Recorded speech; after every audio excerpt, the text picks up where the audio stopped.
Hi guys! What the heck? I started without starting my spooky music. What was I thinking? I actually hadn't even looked it up. I was like, ah!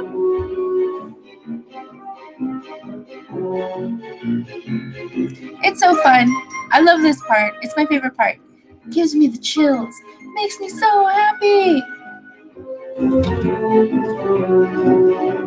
Well, you guys, it is day 8 of Vlogoween. I know it's actually the 11th, but that's okay. I'm a little bit behind. There have been quite a few mishaps, but we muddle through. We get by. It's okay. This is Maximum Yarnage. We are a knitting vlog podcast / whatever.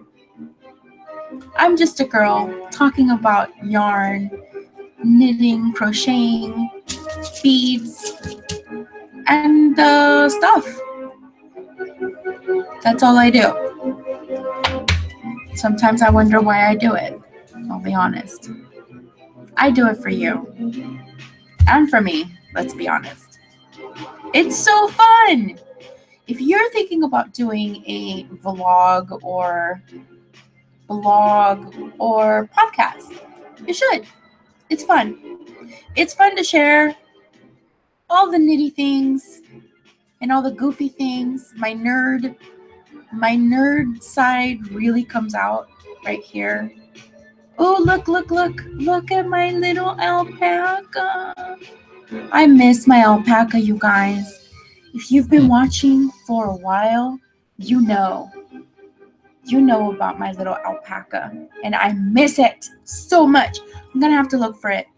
My little alpaca poo is somewhere buried in a box, but it's definitely not in here, and it should have been, and I'm scared because I brought it with me. It was in the car with me, so it might be stuffed into a box somewhere. That was months ago, you guys. I should have found it by now. I miss my sidekick alpaca. Okay, today I'm literally, not just literally, probably shouldn't say literally, but I'm pretty much going to focus on the speckle and pop. I'm just going to show you that and this cool little hat I made. I did that a while ago, actually, and I meant to talk about it before, but I didn't because I was embarrassed because it didn't really come out the way I wanted it. But I think if you're like a major Doctor Who fan, you're going to know what this is supposed to be. It's just on big chunky yarn, and it wasn't quite what I envisioned. But this is, you're correct, this is a pussy hat. And I was trying to do the TARDIS. See, those are my windows, and that's the other side. That's supposed to say something, and then it's supposed to say police box. And that's the back. And then that's supposed to be actually more like it's supposed to be like this on the top of the TARDIS. But, you know, if it's a pussy hat, it should be on the sides. At least that's what I thought. I don't know, you guys. I count this kind of like as an epic fail. The cool thing is that, like, the little windows have this, like, tinsely kind of shiny yarn in it. I think it's a Lion brand. I'm not sure what it is anymore, but it does have this tinsely little yarn, so it does have a little bit of an extra glow to it, which is pretty cool. I am not going to put it on because here's part of the other problem. I'm not good at this. Whoa, what the heck happened there? Wow. All kinds of fail. All kinds of fail, guys. But it was like, it's kind of hard to get it on your head. I guess if I do it for a kid, I might give it to a kid I know. They probably won't be into it, though, because they're not. None of my kids, my sister's kids are like sci-fi nerds like I am. But they're little still, so I have time to work on them. Hey, maybe this is how we start, with the little things. All right, guys. What else was I gonna talk about? No, I'm not gonna talk about that. Okay, so here is my speckle and pop. The only thing that I wanted to show you guys today. Some more spoilers. So please, if you have issues with the spoiling, it's gonna be titled.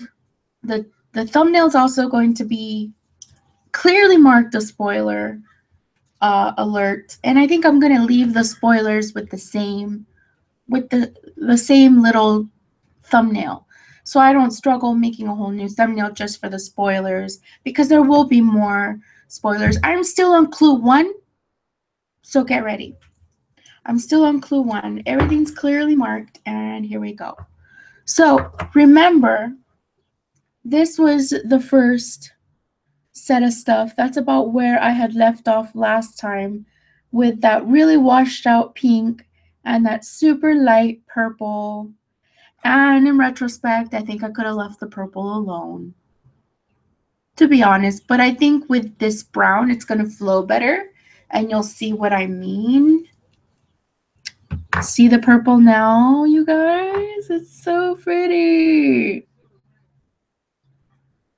It's so much better. And that was the pink yarn, and it looks so fantastic and fiery orange and popping with the yellow and the teal green and the purple and the brown. I really feel like it flows so much better. Tell me I'm not telling the truth. And like I said, not about to take out that pink or purple, that purple or pink at all. Didn't take it down, not a sausage. I just left it. I figure I'm going to wrap it around myself. No one's going to know. Those are details that I just don't care about. And it's a funny story, and it's an aesthetic. It's just, it's a character, right? There's one thing about knitting that has taught me, that something that crochet never really could, and that was breathe in, let it go, and move on. And everything will turn out just fine in the end. With crochet, it doesn't really work that well, right? Because if you start going sideways, you can tell within 1, 2, 3 rows, you're like, and you better take that sucker down, because you're not gonna be able to take it back. Tunisian is the worst for that. Tunisian is the worst. With crochet, you might be able to get away with it for a couple of rows, kind of adding an extra stitch, taking it out, adding an extra one by accident, taking it out, you might be able to do that. But Tunisian, you definitely cannot. Knitting, you can add, subtract, add more, take away, sideways, forwards, backwards, front side, back side. You can't tell. You can't. I dare you to be able to tell. I dare you to find my mistakes, because they're there, guys. They're there. In fact, there is this one section. Oh, my phone is turned off, so I can't begin to tell you.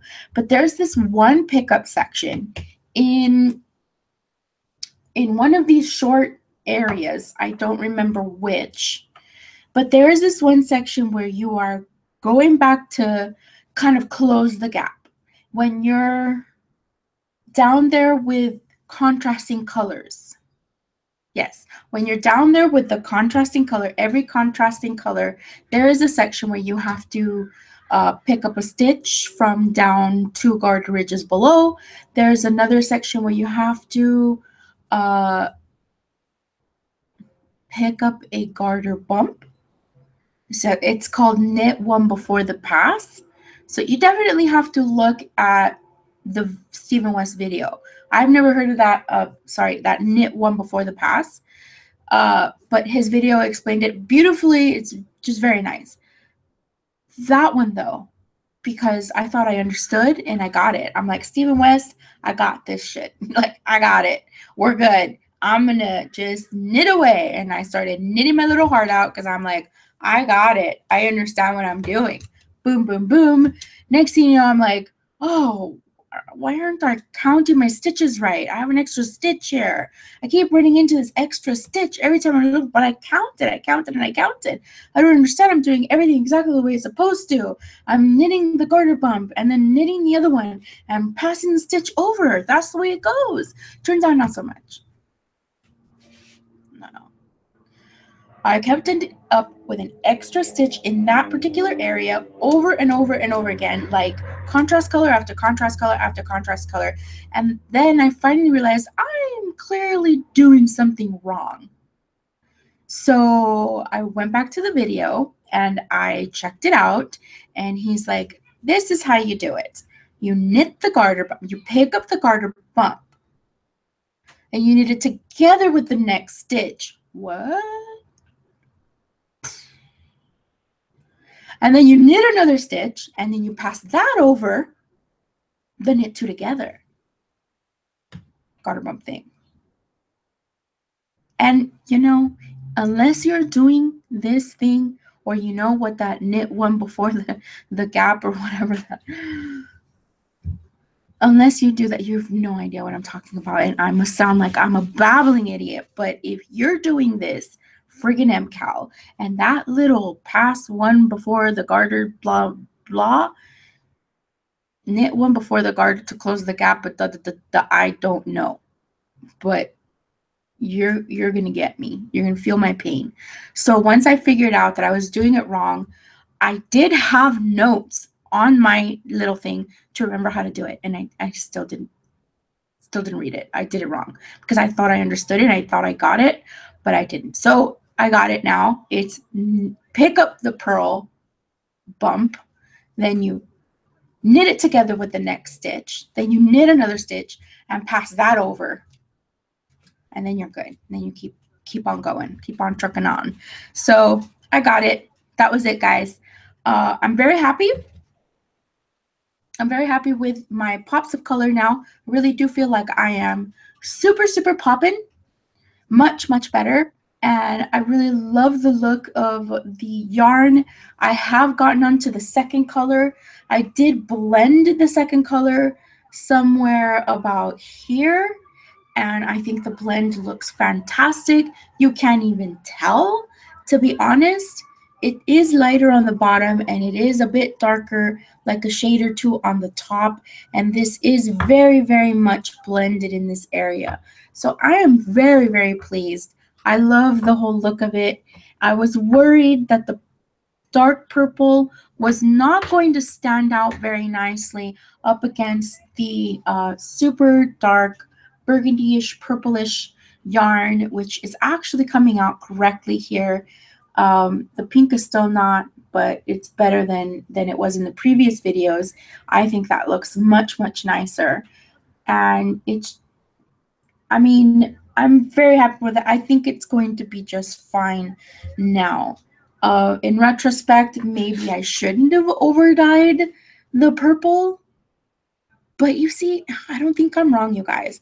That purple down there is not popping out.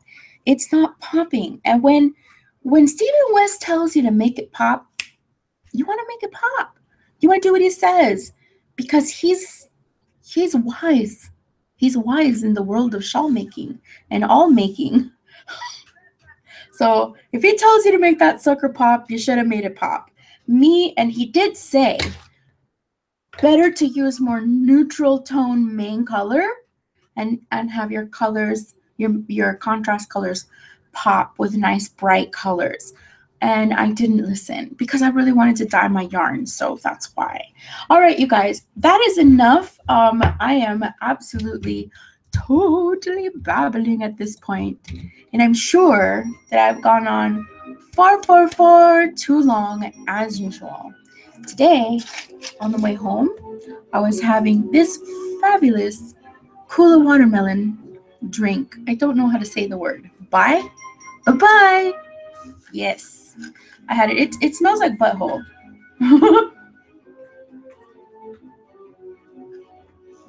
Smells like butt, tastes like watermelon. I don't know why, you guys. That's the weirdest thing, right? Flavor so juicy, you could probably sell it to a tabloid.